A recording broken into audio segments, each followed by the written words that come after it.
Big day for the Brewers. It's time for Front Office Focus presented by Cohn Resnick for it. David Stearns, general manager of the Milwaukee Brewers, good enough to join us after the press conference announcing the new $228 million man. David, congratulations and good afternoon to you.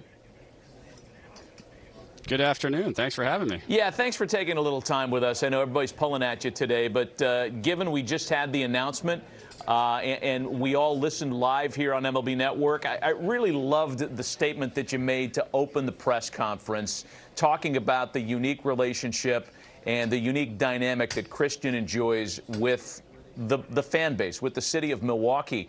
Who began that, though? I'm wondering, was it Christian who reached out and put his arms around the marketplace first, or was it vice versa? I think it was mutual, and Christian really embraced his role here from the beginning.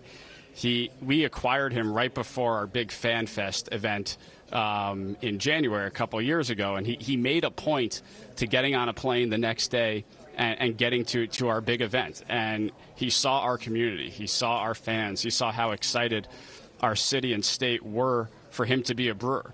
And he's really returned that excitement every step of the way. And clearly, as his performance has just exploded over the last couple of years, it's been really a mutual relationship between Christian and our entire community.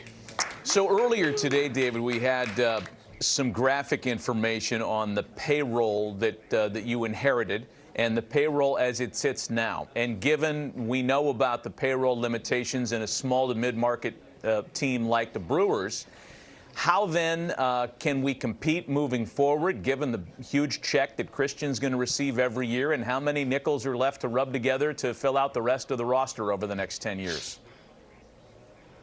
Well, Mark's always been supportive of our baseball initiatives, and he understands that at times we have to stretch to compete in this market, and he's been very willing to do that.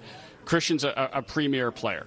And on top of the commitment to the community that we just discussed, it's very rare for a team in our type of market to have the opportunity to keep a player like Christian here for the long term. And so since there was mutual interest, I think both parties understood it made a lot of sense to pursue this.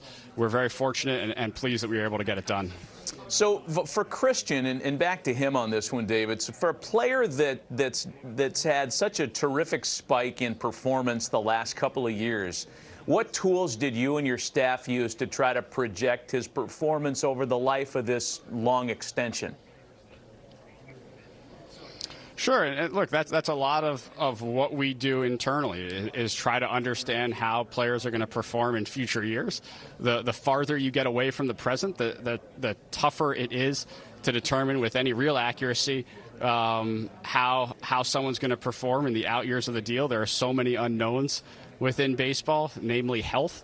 But Christian's someone who takes great care of himself. He's an intense competitor. We believe he amazingly is still improving, even with the tremendous performance he's given us over the last couple of years. So there's always going to be risk involved in long-term deals like this one. We understand that. But in order to retain a player of Christian's caliber, you have to be willing to assume some of that risk. The details of the contract, like one like this, are always interesting to so many of us, David. And when learned of the no opt-out and the full no trade, then we all start speculating. Right? Who wanted what? Was it the player that wanted one or both of those things? Was it the club that wanted both of those things? What can you share with us about those details? No opt-out, full no trade. Yeah. At the beginning of this entire process, the foundation of these discussions were that the player wanted to remain a Brewer as long as possible, and the Brewers wanted to keep the player here as long as possible. And so when you start out with that foundation, really the expectation is that if you can get to the right point on dollars, things like opt-outs and trade protection kind of take care of themselves. For a number of different reasons, I think Christian didn't have an appetite for opt-outs. And from our perspective on trade protection, Christian is going to be a 10-5 player anyway in a couple of years. We certainly don't have any intention of trading Christian, and so providing the no-trade protection was something we were willing to do. Big picture, looking at the Brewers and looking at a very competitive NL Central once again, we on the outside, David, were surprised at the relative inactivity in places like Chicago and St. Louis. The Reds did a lot of work. How did you kind of surmise the business of the division this winter? We think we have a really good division. We think we've got 4 teams in our division who are going to be really quality ball clubs. Any of the 4 of them could potentially win the division.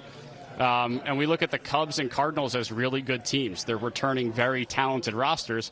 And one of the reasons they probably didn't need to go out and make a big splash this offseason is because they already have really good players. And so sometimes that limits offseason activity because there are only so many places you can realistically upgrade. So this is going to be a competitive division. We're ready for it. We think we'll be right in the thick of it. And it should be a lot of fun baseball throughout the NL Central. We couldn't agree more. And on a busy day for you, a big day for the franchise, we really appreciate you taking a little bit of time with us. Congratulations on getting this done with Christian. And we'll see you opening weekend in Milwaukee. My pleasure. Thanks a lot for having me. David Stearns joining us on the Friday High Heat. Back for Russo on Monday. Rose and Millar and Intentional Talk are coming up next. Live baseball all weekend long on MLB Network.